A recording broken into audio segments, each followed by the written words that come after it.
So I'm now going to explain how to use the highlighting that this student has done for this question and how to turn it into a paragraph. This is the first time I've used this resource, and joining me, just to help me for the very start, is the lovely Miss Walters from the English department. Hello.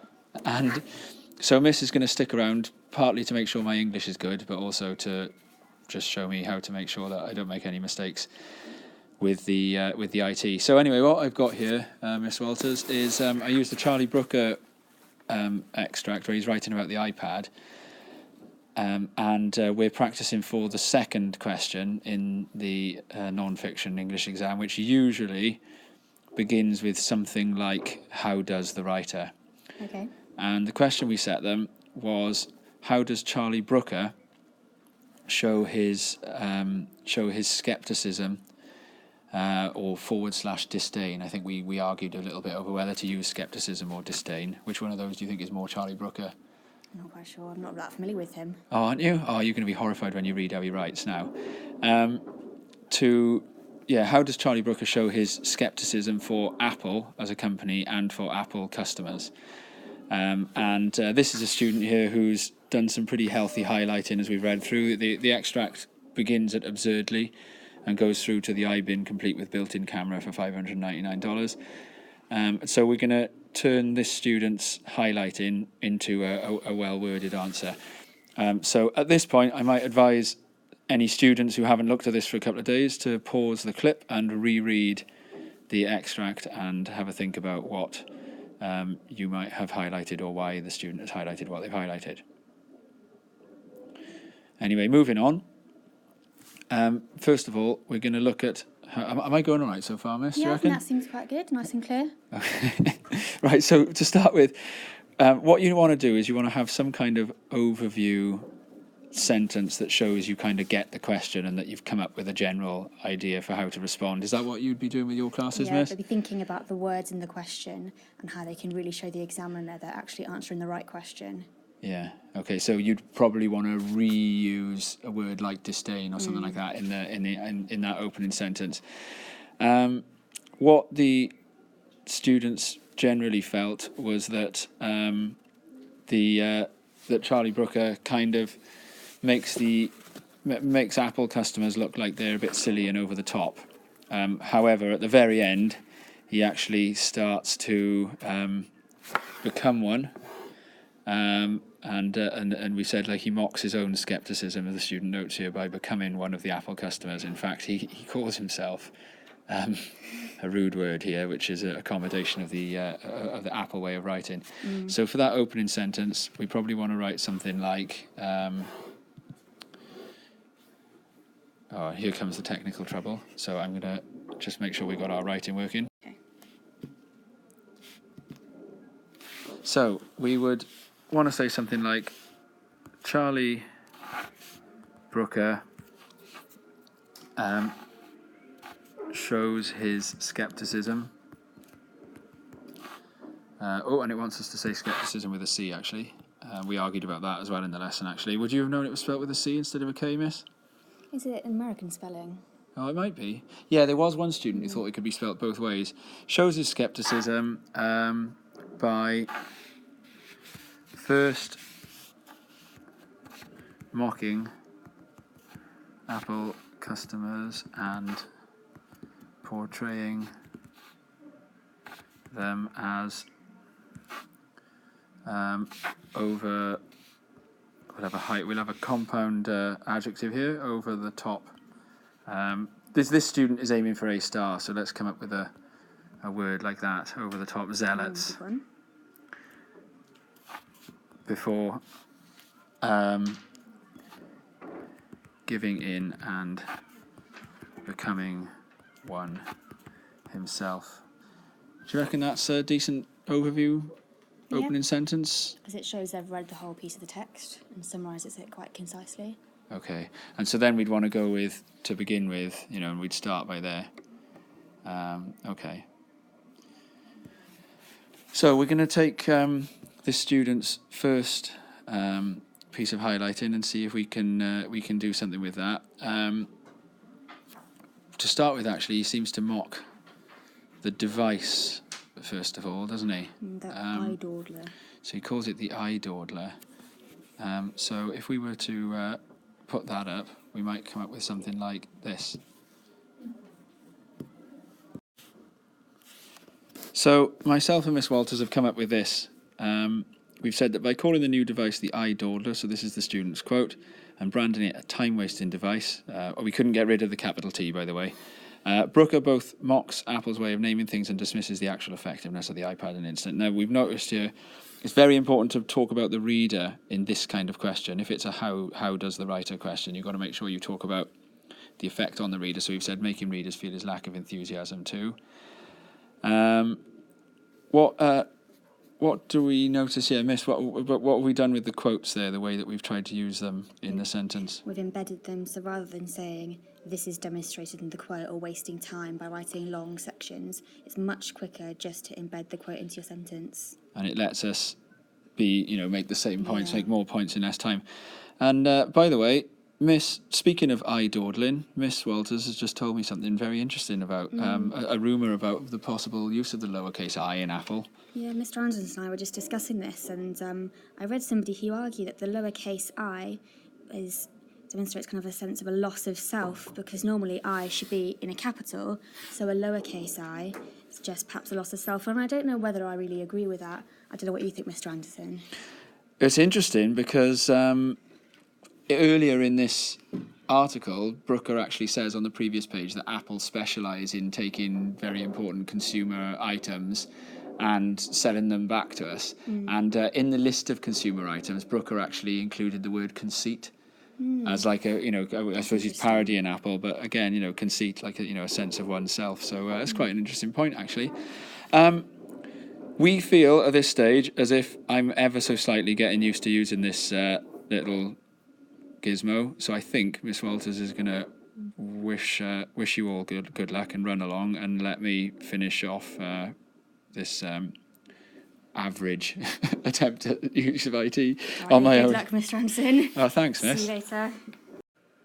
So next, I'm going to have a look at a quote here that directly talks about Apple's customers, and that is going to allow us to analyse this at word level, which is going to be pretty handy. So the student has noted, give these ingrates a camera.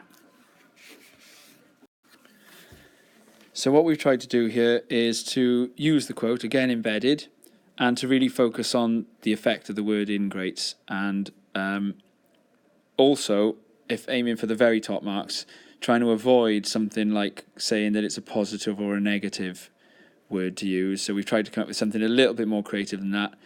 He then goes on to call the phonetics ingrates, which makes the readers associate them with some of the uglier traits that a person can show. Next, we're going to have a look at the point where there are other quotes that you could use here, but just to give you a sense for how to track through this question, we're going to have a look at the point where the piece starts to transit from this sort of mocking style of Apple users into where Brooker actually starts to question his own ability to resist Apple products. So we've got this quote here and this one here, and we're going to see if we can use that to give us that kind of flip side so that we're not just making the same kind of point all the way through the extract. And at the very top level, we have noticed that there is something else that Brooker does. So we're going to be looking then to show this second part of our sort of overview for the answer. So what we've done here is, first of all, we've included this little section here, which, hey, Megan Elmer's just walking past me. Megan, do you want to see if you can remember what we called these in class? However, in the latter parts of the extract, can you remember what we were calling those? I have no idea. Mia, can you remember what we were calling them? Mr. Scaife, can you remember? However, in the latter parts of the extract, where we start talking about what happens later on, in where we're tracking the extract and showing that we're following it in order. It's got 2 words to it. Come on, Scaife, come a bit nearer to the microphone as you try and guess this. Oh, right, okay. The word you're looking for, guys, is temporal markers. That's it. It's a temporal marker. So we use a temporal marker to show that we're moving on through the extract. These are not essential, but they do help to give your answer an element of style. Now, on this occasion, we have not embedded the quote. And I want you to have a little look at the punctuation used here. We've gone for a semicolon, which allows us to attach a clause on the end that is not definitely linked to the sentence, but not definitely an independent sentence either. And then at the end, we've put a full stop after the quote. And then our analysis of effect on reader, we've stuck in entirely on its own as an extra sentence here. So although this has taken us 2 sentences, stylistically it's quite good, and it still allows us to do that quote and then discussion of the effect on the reader. Where we mention the reader here is actually us. We say we. So by breaking Brooker's writing up when he says, I think, we can actually see his thought processes beginning to lose clarity. And then what I would probably go on to do from there is I would probably embed this quote here, I'm not sure whether. So I would say he says, or rather than he says, I'd say when he says, I'm not sure whether. And then I would probably say something like this thought process breaks further down and then lead us on to the point where he actually gives in and buys the thing. I'm just going to show you how we might end the question now. So what we'd do, we'd have this opening extract, this opening introductory couple of sentences or single sentence here that shows that we've got a general approach to the question ready to go. We then track through using our quotations, trying to embed them, and making sure that on each occasion we discuss the effect on the reader. And then we make sure that we include the point in the question or the point in the extract where we think there's a slightly different technique at play, which is where Brooker actually shows himself kind of becoming one, and then we'd be looking to include some kind of sentence at the end. So this is the bit where we go through that. This is this stuff, and then we'd be looking to make sure that we can round it off with a sentence not unlike this one, but probably in order to keep to the time scale, something that might actually use a quote from the text. So I'm going to have a look at whether we could use this quote here. If we had a bit more time, we could use that as well. But I'm going to try and use this quote here right now, and let's have a look at how we might do that. So again, here's what we've done, and we've used these temporal markers again in the latter parts of the extract to show that we're coming towards the end. And by the time Brooker, this is what we've done. However, in the latter parts of the extract, Brooker actually goes on to show himself giving in to Apple's lures as he loses his own powers of self-control. So this is what we already had in place here. And then we add on our final closing sentence. Now note that here, there's very little consideration of effect on the reader anymore, because this is merely a sort of a stylistic flourish to show that we've tracked through the answer and kind of covered everything. The temporal marker, by the time Brooker imagines himself perched in a tiny Starbucks, I know it's at, but we haven't been able to go back in and edit that because we're still learning how to use this. By the time Brooker imagines himself perched in a tiny Starbucks table stroking its apple, so there's an embedded quote there, he has managed to underline his scepticism. Note we use the question again there, by revealing his real concern about the company, namely that its marketing is so strong that anyone, even he, can eventually be pulled into being one of those customers he calls. And we finish with a little quote from the text. Note this little bit in brackets here. This is also an interesting way, a useful way of analysing the effect of something or showing that you're aware of something in passing. And here we're talking about the use of the capital on A for Apple, which is down here. But the emphasis in this last closing sentence is that you basically summarise